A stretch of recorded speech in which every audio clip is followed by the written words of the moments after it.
All right, we are live here with another Spotlight series. I am so excited to have you all here tonight, whether you're watching live or on playback. Please let us know. We want to hear if you were able to listen in tonight. But tonight I have a very, very special guest. I have here Michelle Sloan. She is the owner with Foundation to Fight HABC. And this is an episode you do not want to miss out on, because the story of how she was able to start this organization and why, and the vision behind it is just so incredible. And I'm just so excited that more people out of this will have more awareness about HABC. And so why don't you start by explaining to the audience what HABC is, and why are you so passionate about this cause? Sure. So H-ABC is short for hypomyelination with atrophy of the basal ganglia and the cerebellum. Wow. So we use the acronym H-ABC for obvious reasons, but it is it's actually a neurological condition that is caused by a gene mutation that's a spontaneous gene mutation that basically depending on the type of variant, can have material impact on a child's development as it relates to the motor functions during childhood. And it's actually, as I said, tied to the TUB4A gene mutation. And again, it's spontaneous. So it's not like it's hereditary for the most part. And what made you, decide to discover more about HABC? I know that you have a really great story with your daughter on, in a sense of just, again, turning the situation into a place where you're helping to educate the community. But why don't you tell us more about your daughter, Eloise, and about the story? Sure. So Eloise is my only daughter. She was born in 2005, and she was born just like any other normal child. She had seemingly had all of the normal functions, and then around age 2 or 3, she started to show some unusual neurological implications, and we had it checked out, and we found that there was an abnormal MRI, and then things just sort of evolved from there. But the long and short is that obviously I was inspired by her condition. And back then, 5 years ago, there was a very few handful of people who had this condition, just because it was fairly recently identified as a defective gene causing the issue. Wow. Well, how is she doing now? How is, from when she was first diagnosed, how is she doing now, and is she able to, be involved in your organization at all and sharing her story? Can you tell us a little bit about that? Sure. Her story is quite long in terms of how the disease sort of evolved into where she is today. Basically, back then, when she was 2 or 3 years old, she was walking, jumping like any other child. Whereas today, now she's age 14, and she is confined to a wheelchair. She needs assistance with everything she does. She needs assistance in the schools. She needs assistance with eating. She can basically sit in a chair and play with her iPhone or watch TV. But anything else that involves her moving around or trying to do something or take care of herself requires us to do it for her. But the thing is, so I guess a blessing with respect to this disease is that cognitively she's all there. So she's got all of the brains, and she's at grade in her school.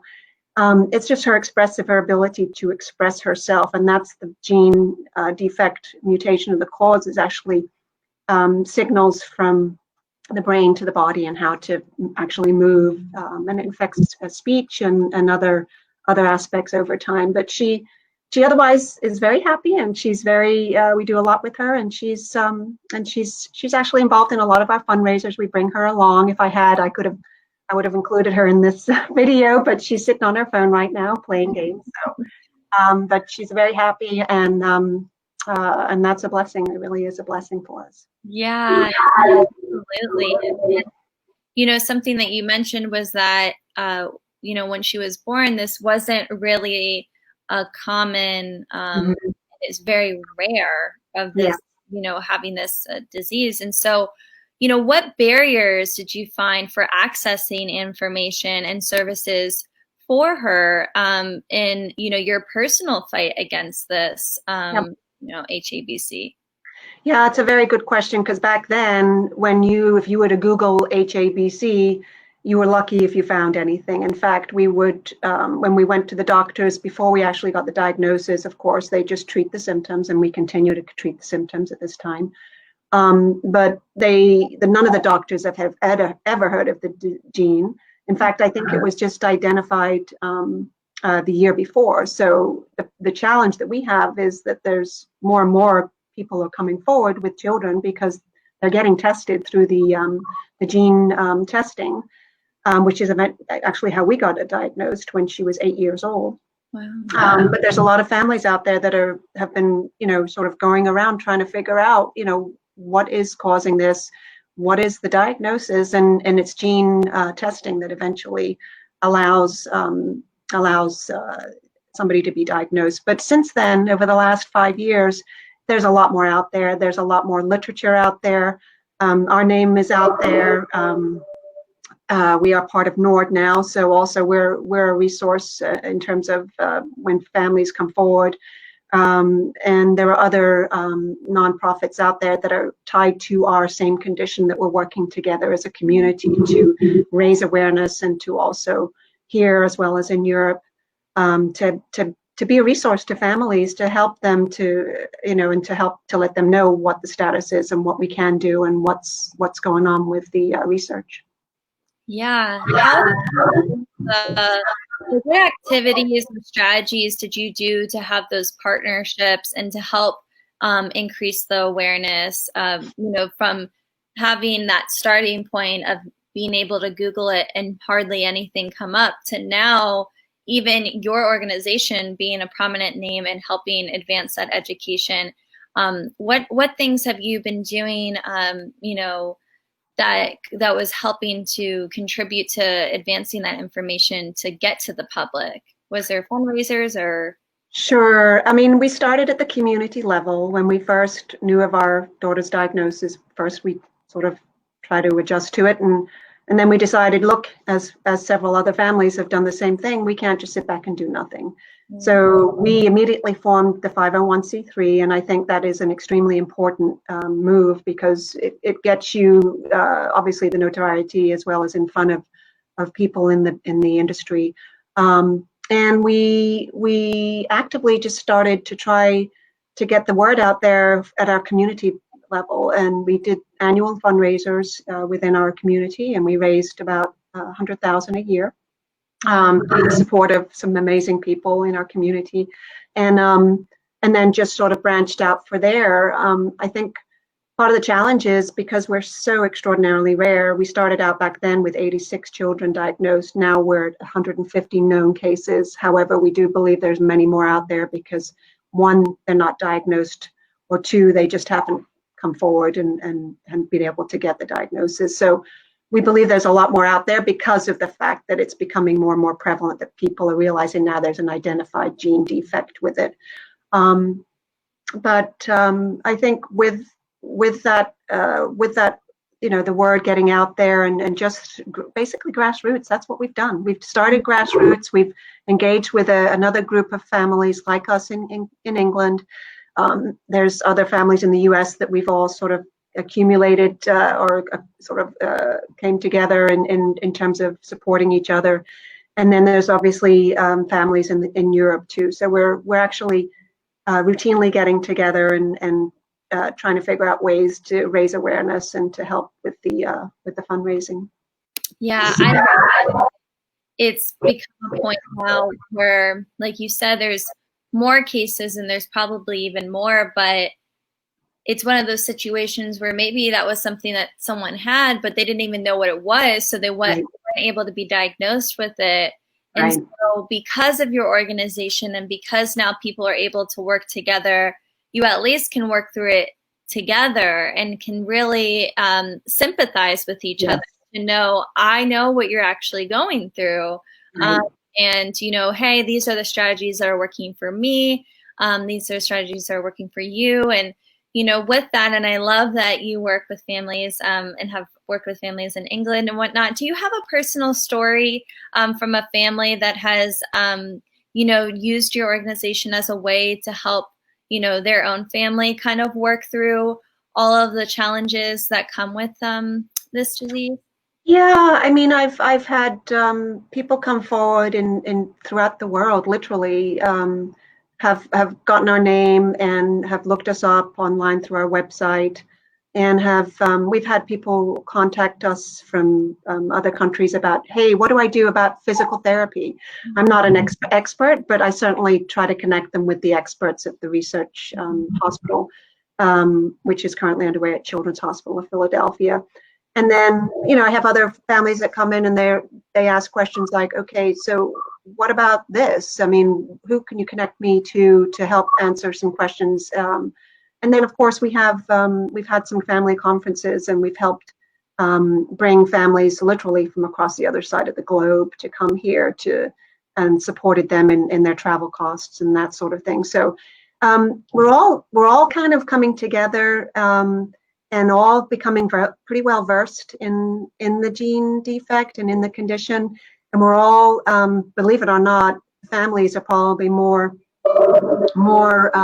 knowledgeable about how to sort of clinically work with all the conditions. And we're all sort of gathering that information and providing it to each other and saying, okay, what about this medication? What about that particular piece of equipment? Or what do you think about this? And then also being there in a support capacity, an emotionally support capacity as well, which I think is so important, because I think that first and foremost is how to live life with these changes. And it's a big change, at least initially. And then, of course, over time, as these children progress, because it's a progressive disease, they become more and more impaired. And as a result, you are adjusting your life. We started out with, just a regular a walker, and then we reduced down to a wheelchair, and then we had an automated wheelchair, then we had a car that had a chair that came out so you could put her in the chair, and then now we have a special car that has a ramp in it. So we kind of evolved over time when her condition evolved. So sadly it is progressive, and the best way to treat these children, and we're hoping to provide the best advice we can, or put patients in front of the hospital researchers. But at the end of the day, we need to keep these children active and physically moving, and that's the best form of therapy for them. Yeah, I love how you mentioned even just the mental health side of this, because, I wanted to ask you, you have turned this situation into, in a sense, for good, right? It wasn't something that you asked for, but you decided to say, I'm going to be a part of the solution, not the problem. Yep. And I want to ask you, how have you been able to keep such a positive outlook, optimistic outlook on just the ways that, we can continue to help, but just in general from your day to day? And because I know that there's families out there that are dealing with so many different struggles with their children, and it may not be this specific thing, with HABC and this specific disease, but it could be something else. And, what are some encouragement or just ways that you've been able to just keep yourself strong, and not only that, but just working out your day to day, like you said, especially because with this particular disease, it progressively gets worse as time goes on. Can you speak on that a little bit and some encouragement for the audience? Sure. And I don't know how many other people would be watching this that know of anybody that has the condition. It's probably pretty low, but I would say in general, just outside of HABC, which in and of itself is a leukodystrophy, there are many other leukodystrophies out there that are very similar, and people are living with the same outlook. And I have to say, initially it was very, very hard. And we see when new families join us, we see, especially with the younger kids, it's a hard adjustment. You sort of have to. It's almost like you're immediately grieving, because you know what you're up against and you're facing, and you do grieve over the course of time too. But for me personally, I'm not the kind of person that's just going to sit back and wait. And I took action because that's the kind of person I am. I get out there, I do things, I get stuff done. And if I don't, honestly, I think I would probably fall apart. So for me, it's therapeutic in many respects, but also, doing something and trying to help others and trying to help my daughter is paramount. And we don't know what's going to happen. I mean, the truth is that most of the kids don't make it into adulthood, we have to live with that. But at the end of the day, you hear stories all the time about children that have been given a certain lifespan, and they defy it all the time. And that's done with a lot of hope, a lot of prayer, a lot of belief, and just keeping your children active. You can't just sit them in a chair all day and in front of a TV. You have to work on doing physical therapy with them, working on occupational therapy, working on getting them into the pool if you're lucky enough to have access to a pool, working on speech therapy, and just making sure that you are frankly your own best advocate and own best doctor in many respects for your child, because as you get to know your child and as they continue to sort of progress, you know what things to look for. And I can tell you many times we talk to other parents and they're like, yep, this, and this. They just know, and it's an extraordinarily resource for the other families that are still trying to adjust to the initial shock of it. So honestly, at the end of the day, I don't know what our longer term plan is, and if it is what it is, either way, we're gonna adjust. It's for a purpose, and we're gonna make a difference, and we have.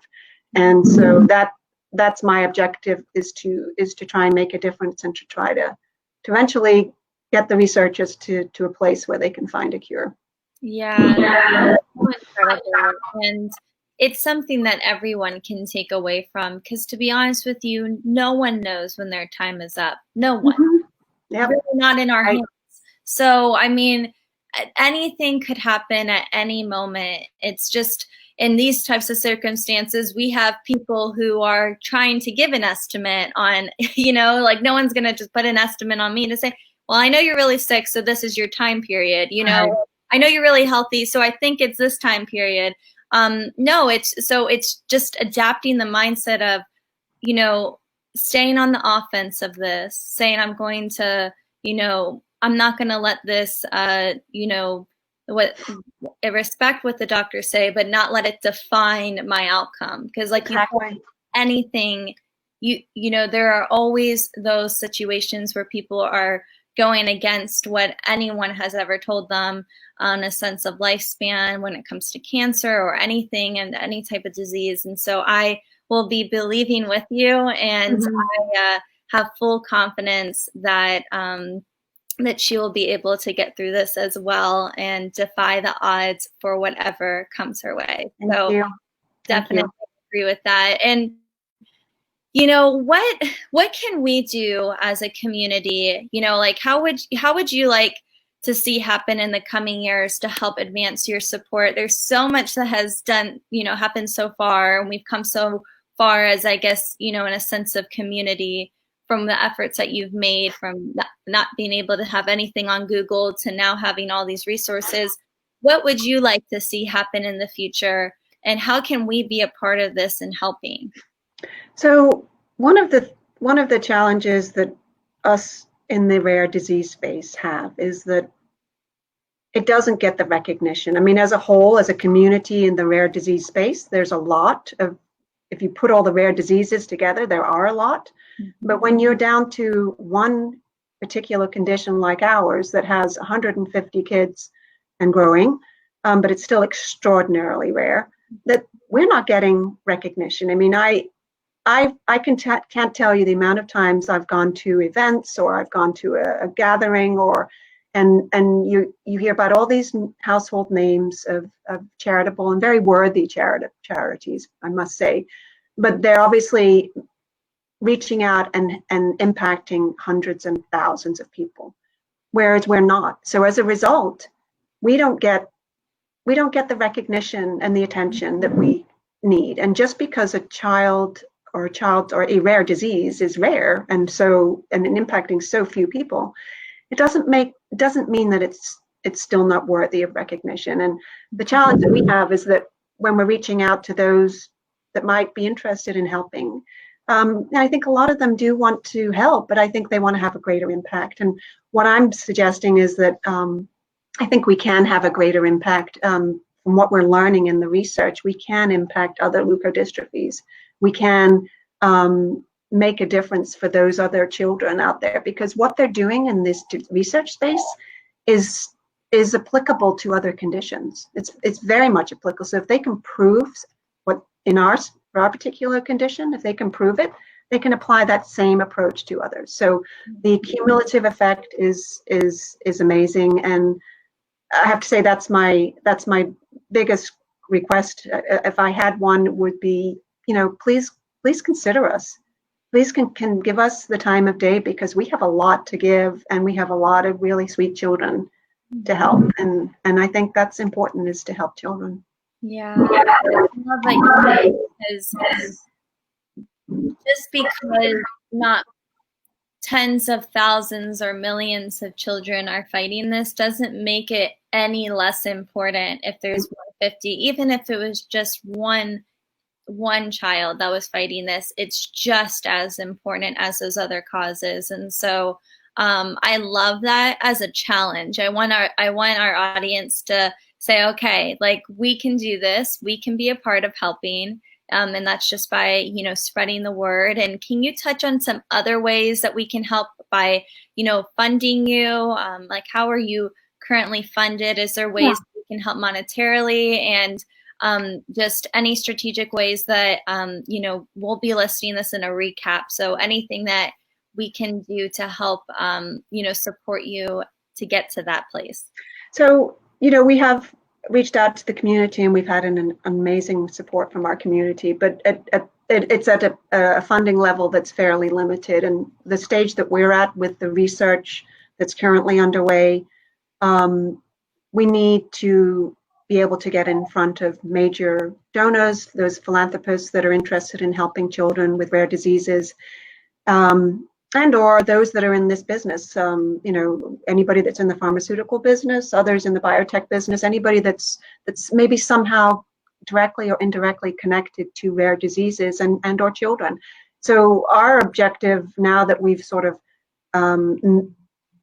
exhausted somewhat the grassroots, although that's extremely very viable still in terms of individual donations, hands down, that's been huge.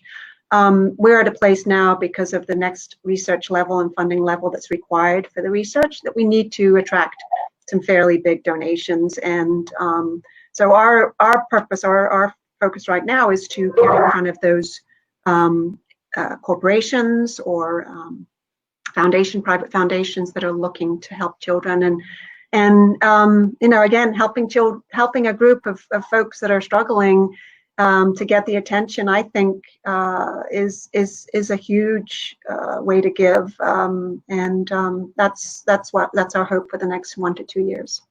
Yeah.